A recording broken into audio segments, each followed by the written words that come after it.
잠언도 다 끝나간단 말이에요. 그죠? 잠언이 끝나가요. 근데 제가 잠언을 시작하면서 했던 얘기가 있죠. 잠언은 도덕적인 교훈이라든지 어떤 윤리적인 어떤 그 의미를 주기 위한 것, 그것에 머물러서는 잠언 속에 담겨 있는 진짜 소중한 메시지를 놓쳐버리기가 쉽다. 잠언은 뭐냐? 거기에도 하나님의 복음이 들어있다. 이 얘기를 제가 했을 겁니다. 그래서 처음에 우리 잠언 13장인가 얘기를 할 때, 잠언 13장이었죠. 그 1절 12절 가지고 했던 얘기가 선악과와 생명나무 이야기를 하고 랜섬 얘기도 하면서 하나님이 우리를 어떻게 구원 사역을 이루어가느냐라는 것을 제가 거기서 찾았다 그랬고, 그 다음에 또 잠언 그때 20장 15절부터 30절까지에는 야곱 얘기를 제가 했죠. 생각나요? 쏘김, 걸음, 백발, 그리고 매질.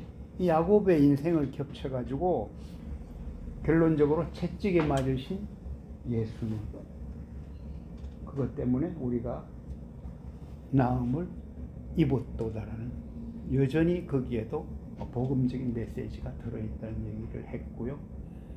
우리 지난번에는 술 이야기하면서 술 취함과 성령의 취함, 성령의 충만함에 어떤 그 비밀이 녹아있다, 이런 얘기도 이렇게 했는데요. 오늘 잠언 27장 1절 12절을 묵상하는데, 와, 하나님이 떠올려준 두 권의 성경책이 생각났어요. 하나는요 욥기고요, 하나는 아가서입니다.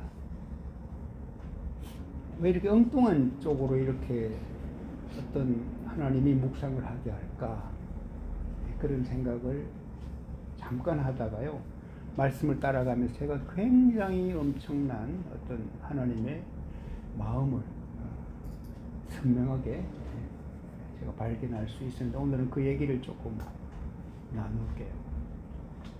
먼저 욥기를 떠올리는 구절들입니다. 잠언 27장 1절 어떻게 시작해요? 내일 일을 자랑하지 말라. 내가 하루 동안에 무슨 일이 일어날지 알 수 없기 때문이다. 여러분이 나눠주셨죠, 그죠? 이 말씀은 우리는 내일 일은 몰라, 그러니까 겸손하라는 이런 의미가 들어있기도 한데, 제게는요, 다른 한편으로 보면 이 말씀에는 내일을 포함한 모든 시간이 하나님이 주관하는 시간이다, 이게 서며 있다는 얘기예요. 내일은 모른다? 그러니까 우리는 그냥 아무것도 모르네? 그래서 내가 어떻게 하지? 그죠? 여기서 그치는 게 아니고, 내일을 포함한 모든 시간들 하나님이 주관하신다는 것, 이게 숨어 있다는 얘기죠. 우리 안희숙 여사 얘기 여러분이 하셨죠? 내일일은 난 몰라요, 하루하루 살아요. 근데 저도 아주 오래전에요, 안희숙 씨가 간증하는 그런 자리에 제가 간 적이 있어요. 저도 그때 갔었어요. 사랑의 교회 사역자. 저는 사랑의 교회는 아니에요. 저는 사랑의 교회는 아니고, 제가 그때는 언젠가 하면 굉장히 오래전이에요. 군대에 있을 때 아마 휴가를 나와가지고 이렇게 했던가, 그런 때로 기억하는데, 안희숙 씨, 저는 그분이 그때 했던 얘기를 지금도 생생하게 기억해요. 그러면서 안희숙 여사가 했던 얘기가 있어. 자기는 원래 가사는 2절밖에 안 써. 곡은 원래 외국 곡입니다. 가사를 2절밖에 안 썼는데 3절을 이렇게 붙였더라. 근데 그 3절은 별로 자기는 그렇게 마음이 가지 않는다. 3절이 뭔가 하면요, 순교자의 신앙 따라 이 복음을 전하세요. 안희숙 씨 속에 남아있는 어떤 순교에 대한 얘기들 있잖아요. 그죠? 일제시대를 지나면서 그 생각들이 쉽지 않은 얘기라. 근데 본인은 그 얘기는 하고 싶지 않다. 이 얘기를 하면서 무슨 얘기를 했는가 하면요.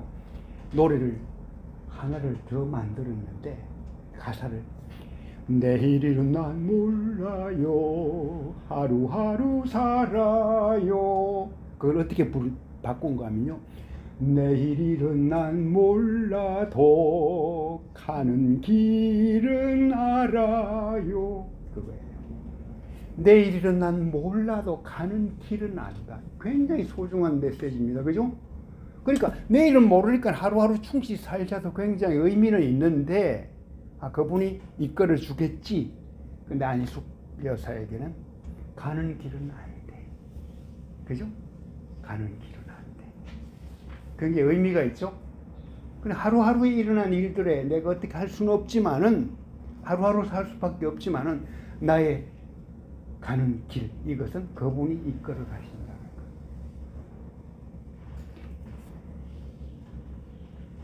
것. 여기서 왜 욥기가 보였을까요? 욥이요, 동방의 의인이라고 그러잖아. 그죠? 얼마나 경건한 시간 관리를 했어요. 그런데 어떤 일이 벌어지죠? 하루 아침에가 딱 두 번, 하루는 또 하루는 이틀 만에 뭐죠? 완전히 망가져 버리죠. 그죠?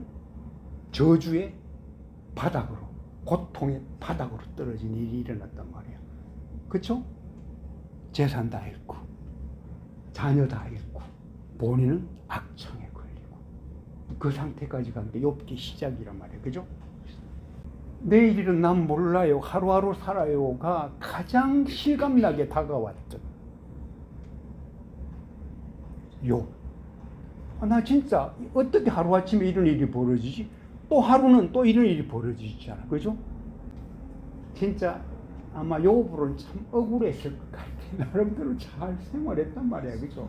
우리 가운데도 나름대로 참 건전하고 건강하고 시간 관리 잘하면서 사는데 병이 걸릴 수도 있고 원치 않은 일이 벌어진단 말이야. 그죠? 근데 더 기가 막힌 거는요, 27장 2절이에요. 오늘 2절 어떻게 이야기하죠? 남이 너를 칭찬하게 하고 스스로 하지 말라. 칭찬은 남이 해주는 것이지 자기 스스로 하는 것이 아니다. 그죠?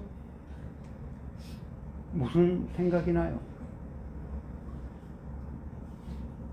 욥은 하루아침에 그런 참 고난의 바닥으로 떨어졌는데 그 과정에 누가 칭찬해요? 욥을요? 하나님이 칭찬했어요. 자기가 자기를 칭찬한 게 아니고요, 하나님이 자기를 칭찬했어요. 그쵸? 누구 앞에? 사탄 앞에. 근데 욥 한번 봐라.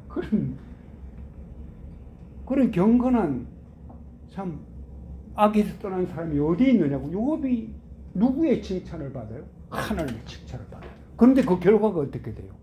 고난의 바닥이에요. 이 말씀대로 하면은 그렇지, 칭찬은 남이 해주는 것이니까 나 스스로 하는 게 아니야, 자화자찬하지 마라 정도인데, 욥에게는 이게 뭐예요? 하나님이 자기를 칭찬했는데도 불구하고 오히려 그 칭찬 때문에 인생이 바뀌어버리는 일이 일어났단 말이에요. 그죠? 욥기를 제가 조금 볼게요. 욥기에서 1장 가면은 하나님이 해주는 칭찬을 듣고 고통의 바닥을 친 욥의 삶, 그 미스테리. 그 미스테리야. 그게 어떻게 시작됐다고 했나요? 사탄의 질투와 시기예요. 그렇죠? 진짜 그 앞에 누가 서겠느냐 할 만큼의 강력한 사단의 질투가 있었던 거예요. 뭐라 그래요? 사단이, 아이고 하나님, 모르는 소리 마세요. 잘 먹고 잘 살고 평안하니까 하나님을 높이고 그렇게 살지, 한번 고난을 줘보세요. 났잖아요. 그게 사단이야. 그렇죠? 그래서 고난이 찾아왔단 말이에요. 그게 욥기를 여는 미스테리예요. 근데 욥기를 가만히 보세요. 그게 아까 내일 일은 난 몰라요. 하루아침에 무슨 일이 일어날지 몰라. 근데 욥기가요, 이렇게 친구들도 붙고 이렇게 하면서 마지막에 23장 중간쯤 이렇게 가다 보면 뭐가 나요? 나의 길을 오직 그가 아시나니에요. 그가 나를 단련하신 후에는 내가 정금같이 나오리라. 그렇죠? 그게 욥의 인생을 설명해가는 중요한 비밀들이에요. 잠언 27장 5절 6절 가봅시다. 그 밑에 조금 더 내려가 보세요. 그 욥의 입장에서 볼 때 이제 설상가상이야. 뭐예요? 5절 6절. 숨은 사랑보다는 드러내고 꾸짖는 것이 낫다. 친구의 꾸지람은 진실하나 원수의 입맞춤은 속이는 것이다. 이거 나오죠? 여러분 누구 생각나요? 욥의 친구들 어땠어요? 엘리바스부터 시작해서, 그쵸? 찾아왔는데, 위로한다고 찾아왔는데 와서 뭐예요? 인과율에 바탕한 정죄를 하기 시작합니다. 야, 너가 죄를 지었으니까 지금 이런 고난에 왔지 무슨 잘난 척 하느냐, 이 얘기를 하는 거예요. 친구의 꾸지람? 그죠? 숨은 사랑보다 그게 낫다? 원론적으로 맞는데요. 욥에게는 이게 완전히 다른 얘기가 된 거예요. 차라리 뭐예요? 원수의 입맞춤이 친구의 이 꾸지람, 이거보다 더 나을 수가 있다는 얘기가 욥에게는 1차적으로 다가온 정서예요. 이게. 그렇죠? 그래서 긴 얘기가 시작되는 거라. 욥기 4장 5장 보면은 이제 엘리바스 제일 연장자야. 세 친구 중에 와서 훈수를 두기 시작합니다. 엘리바스 말을 탁 따라가다 보면 이제 틀린 말 하나도 없어. 볼 때 마치 잠언 보는 거 똑같아 우리가. 그죠? 근데 그 말이 맞았나요? 내가 가는 길 오직 그가 아시나니라는 그 비밀에 비추어 보면 전부 다 틀린 얘기를 한 거예요. 그럼 우리가 있죠, 신앙생활을 하면서 똑같은 자리로 들어가기가 굉장히 쉬워요. 이게. 잠언을 보든요, 아까 그 욥기도 마찬가지죠. 근데 욥기는 뭔가 하면 욥기를 설명하면서 하나님이 나름대로 답을 알려주고 있어요. 잠언에는 근데 그게 안 드러나거든. 그냥 말로 끝났어요. 그러니까 잠언 속에서 뭔가 우리가 찾아내야 할 부분들, 이것을 놓치버리면요, 그냥 말고 우리 스스로 좋은 친구 사귀자, 질투하지 말자, 이런 정도로 끝나요. 이 욥기 5장 2절에 보면은 엘리바스가 욥에게 한 말이 참 기가 막힌 말을 해. 제가 한번 읽어볼게요. 이게 오늘 본문에 잠언 27장 4절에 분노와 질투라는 단어를 쓰면서 엘리바스가 욥에게 말을 해준 거예요. 무슨 얘기인가 하면은, 분노가 미련한 자를 죽이고 질투가 어리석은 자를 멸하느니라, 이런 말을 해. 오늘 말과 비슷하죠? 분노가 미련한 자를 죽이는데 질투가 어리석은 자를 멸한대. 이 말을 하면서 한 말이 뭔가 하면요, 너가 분노하고 너가 질투한 자다, 너를 죽였다, 그것이, 이런 말을 하는 거예요. 욥을 가만히 보면 크게 분노한 것 같지도 않아, 질투한 것 같지도 않아. 그죠? 그런데 엘리바스의 평가는 너가 분노했기 때문에 죽고 질투했기 때문에 망하게 됐다, 이 말을 던진 거예요. 뭔가 상황이 맞지 않는 것 같은데 이 말을 썼어요, 엘리바스가. 누가 분노하고 누가 질투한 거예요?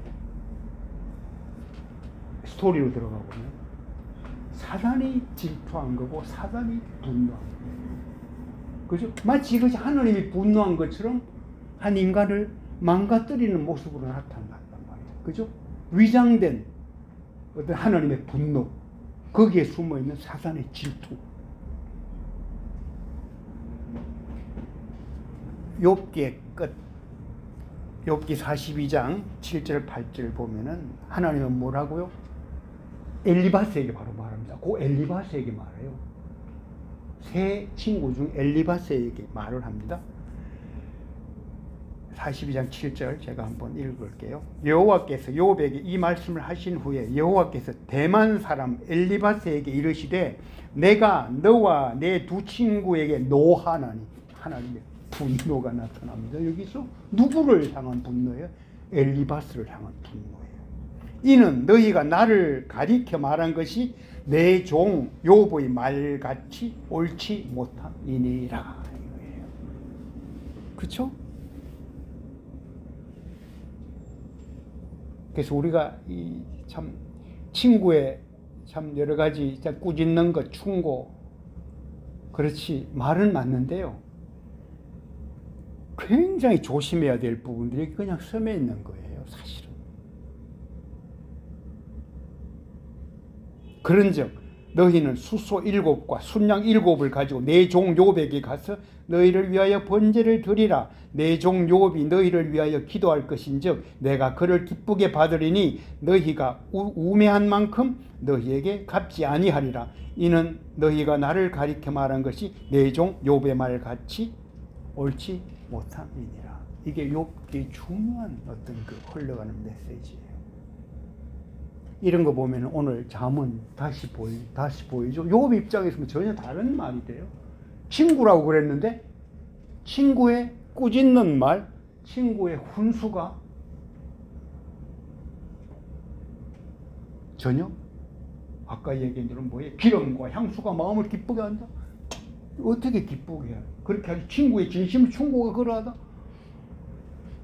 욥에게는 그게 뭐예요? 비수였지, 비수. 그렇죠? 다음으로 아가스를 떠올리는 게 뭡니까? 그 구절에 대해서 나옵니다. 27장 4절이에요. 4절. 화내는 것이 무섭고 진노가 폭풍 같다지만 질투 앞에 누가 당해낼 수 있겠느냐. 질투 앞에 누가 서리요예요. 이것은 앞서 얘기한 욥기와도 연결되는 구절입니다. 제가 지금까지 얘기한 거예요. 사단의 질투에서 출발한 위장된 하나님의 폭풍 같은 분노. 그죠? 근데 결과가 어떻게 돼요? 사단의 질투보다요. 더 강력한 질투가 누구의 질투예요? 하나님의 질투예요. 우리를 사랑하기 때문에요. 질투하신다. 아가스를 어떻게 시작하는가 하면요. 여인이 연인의 입맞춤을 사모하는 것으로 시작해. 내게 입맞춰 달라고. 그리고 마지막으로 어떻게 끝나요? 여인이 그를 친밀한 사랑으로 간절히 초대하는 것으로 끝이다. 그게 아가스인데요. 8장 6절 7절 이것이 사실은 이 아가스에 포함되어 있는 사랑, 하나님의 사랑을 보여주고 있는데 그 절정이 바로 아가스 8장 6절 7절이에요. 여기에 붙여진 별명이 뭔가 하면요. 술람미 여인의 사랑의 세레나데야. 술람미 여인이 말을 하는데 하나님의 사랑, 하나님의 질투를 얘기하거든요. 어떻게 표현되는가 하면요. 너는 나를 도장같이 마음에 품고 도장같이 팔에 두라. 사랑은 죽음같이 강하고 질투는 무덤같이 잔인하며 불길같이 일어나느니 그 기세가 여호와의 불과 같으니라. 많은 물도 이 사랑을 끄지 못하겠고 홍수라도 삼키지 못하나니 사람이 그의 온 가산을 다 주고 사랑과 바꾸려 할지라도 오히려 멸시를 받으리라. 사랑은 죽음보다 강한데 그 사랑으로 예수님은 뭐예요? 그의 신부인 우리를 사망의 권세에서 구속하셨다. 이 얘기를 이렇게 표현하고 있는 내용이죠. 하나님의 질투. 생각해 보셨어요? 우리를 질투하기까지 사랑해요. 결론적으로 제가 아가스에서 굉장히 좋아하는 구절 몇 구절이 있는데요. 오늘 8장 6절 7절하고 아가스 4장 7절이에요. 나의 사랑 너는 순전히 어여뻐서 아무 흠이 없구나. 이 얘기. 그렇죠? 예쁘긴 예쁜데 완벽한 예쁨이에요. 그렇죠? 거기서 어디서 가능할 수 있는가? 그게 뭐예요? 죽음보다 강한 사랑, 죽음같이 강한 사랑, 무덤같이 강력한 질투. 뭐예요? 우리를 사랑하기 때문에요. 당신 자신을 내어놓기까지, 목숨을 내어놓기까지 사랑하는, 그 사랑이 만들어낸 신비란 이런 얘기죠.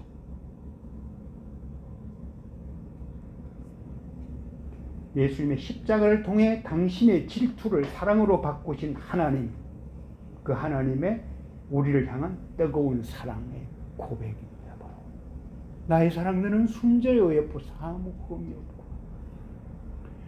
아가서 4장 7절 앞에 보면요, 사실 또 그런 얘기가 나와요. 내가 모략의 산으로 가겠다. 그 죽음을 얘기하는 거거든요. 그러고 나서 상대방이 그렇게, 사랑하는 여인이 그렇게 아름다워지는 거죠. 그래서 예수와 우리 신자와의 관계가 교회 머리 대신 그분이 교회를 사랑하는 것, 그렇게 비유가 되고 한다는 얘기죠. 이 12월 달에 크리스마스가 들어있단 말이야. 이 세상은 물론이고 교회에서도요, 크리스마스가 진정한 의미가 사라진 것 같은 그 생각이 들 때가 굉장히 많아요. 그렇죠? 우리는 사실은 성경을 읽어가면서 하나님이 안 보이잖아요. 그럼 그 성경 잘못 읽은 거예요. 제가 분명히 이야기합니다. 모든 성경이 그래요. 오늘 본문을 읽고도 하나님이 그렇게 선명하지 않는 것 같아. 그러면 그 잘못 읽은 건지 몰라요. 당신의 죽음으로 이루는 지고의 사랑, 가장 아름다운 질투, 그것이 아가서에 담겨 있다는 얘기죠. 잔느 규용이라는 17세기에 프랑스 경건 운동을 한 여성이 있었어. 알죠? 잔느 규용, 대단한 영성의 여성이었어요. 언젠가 우리 다비다에서도 제가 독서 모임을 아주 오래전에 한 적이 있는데요. 독서 모임. 그때 교재로 썼던 게 잔느 규용이 쓴 아가서 강해야, 이름이 뭔가 하면 책 이름 순전한 나드 향이 있죠? 순전한 나드야. 그게 아가서를 강해한 거예요. 잔느 규용에게 하나님의 사랑이 뭔가가 이 분명하게 이렇게 마음속에 이렇게 꽂혀 있다는 얘기죠. 근데 이 잔느 규용이 쓴 또 다른 책이 한 권 있어요. 그게 영적 성장 깊이 체험학이에요. 영적 성장 깊이 체험학인데요.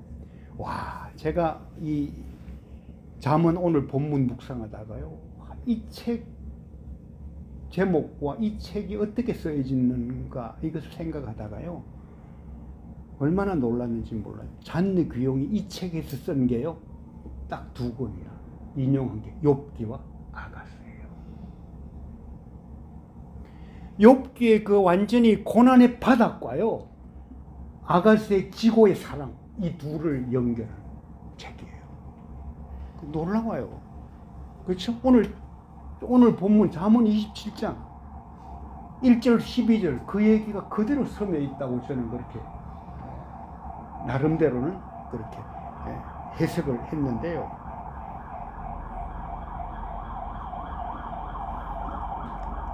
그 책 중에 있는 굉장히 의미 있는 문구 하나 제가 읽고 오늘 말씀 나누 마칠게요.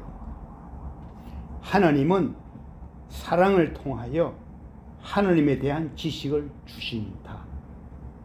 그러므로 가장 많이 사랑하는 사람이 하나님을 가장 많이 안다. 오늘 잠언 27장 1절 12절 우리 다큐에서 나누는 마지막 잠언 묵상이 될 텐데요. 여기에 담겨 있는 아버지의 마음, 우리가 일반적으로 생각하는 것과 오늘 저는 전혀 다른 얘기를 했고요. 하나님이 전혀 다른 어떤 그 묵상을 하도록 했고, 그것이 결국 뭔가 하면은 욥기의 그 인생으로 쳤을 때 바닥과 아가스의 그 지고의 사랑이 전혀 다른 것 같아도요, 결국 하나라는 얘기예요. 하나님의 질투는 그 질투로 끝나는 게 아니고요, 당신이 죽는 거예요. 그리고 살리는 거예요. 그게 질투의 역설이에요, 사실은. 그렇죠? 하나님은 그 일을 하셨어요.